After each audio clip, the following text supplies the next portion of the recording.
সাত আসমানের নাম সমূহ ও সেখানে কারা আছেন। প্রথম আসমানের নাম হল রুকাইয়া। এ আসমানে সমগ্র মানবজাতির আদিপিতা হযরত আদম আলাইহিস সালাম আছেন। দ্বিতীয় আসমানের নাম হল ফায়দুম বা মাউন। এ আসমানে হযরত ইয়াহিয়া আলাইহিস সালাম ও খ্রিস্টান সম্প্রদায়ের প্রবর্তক হযরত ঈসা আলাইহিস সালাম আছেন। তৃতীয় আসমানের নাম হল মালাকুত বা হারিজুন।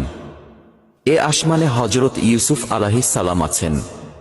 চতুর্থ আসমানের নাম হল জাহিরা।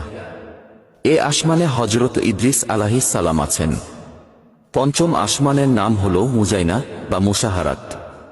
এ আসমানে হযরত হারুন আলাইহিস সালাম আছেন। ষষ্ঠ আসমানের নাম হল খালিসা। এ আসমানে ইহুদি ধর্ম প্রবর্তক হযরত মুসা আলাইহিস সালাম আছেন। সপ্তম আসমানের নাম হল লাবিয়াহ বা দামিয়াহ। এ আসমানে হযরত ইব্রাহিম আলাইহিস সালাম আছেন।